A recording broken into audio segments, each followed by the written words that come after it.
አላህ ባሪያዎቹ እስካልሰለቹ ድረስ አላህ አይሰለችም።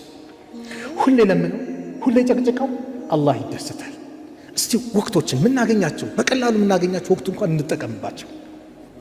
ዱዓ ሙስተጃብ የሆነበት አንደኛው በአዛንና በኢቃማ መካከል ለምንድን ነው እጃችን ማንሳት ይከበዳል? አሁን አዛን ይላል አለ አላህ ያድርሰን። አሚን በሉ። ለዱዓም እንሰሰታችሁ እንዴ? ለምን አናነሳ? ነቢዩ ዓለይሂ ሰላቱ ወሰላም አነስ ብኑ ማሊክ ረዲየላሁ ዐንሁ ባስተላለፉት ሐዲስ እንዲህ አሉ፣ አዱዓኡ ላ ዩረዱ በይነ አልአዛን ወልኢቃማ፣ በአዛንና በኢቃማ መካከል የሚደረግ ዱዓ አይመለስም፣ አላህ ይቀበለዋል። ስለዚህ አንዱ ምንድን ነው?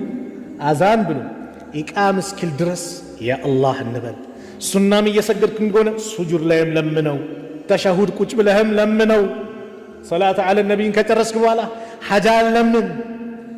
ጊዜም ካለ ኢቃም እስኪል ድረስ ተብሏል። ካሰላመትክ በኋላ እጅህን አንሳ፣ እጅሽን አንሺ፣ ያ አላህ በል፣ አላህ ይቀበላል፣ አይመለስም አሉ።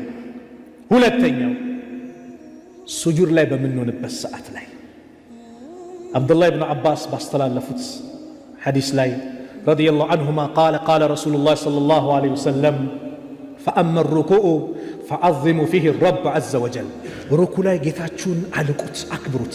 ሱብሓነ ረቢየል ዐዚም እንላለን አይደል? እናልቀዋለን፣ አልቁት አሉ። ወአመ ሱጁደ፣ በሱጁድ ላይ ግን ፈጅተሂዱ ፊዱዓ፣ በዱዓ ላይ ተበረታቱ፣ ጠንከር በሉ። ፈቀሚኑን አን ዩስተጃበ ለኩም፣ አላህ ይቀበላችኋል።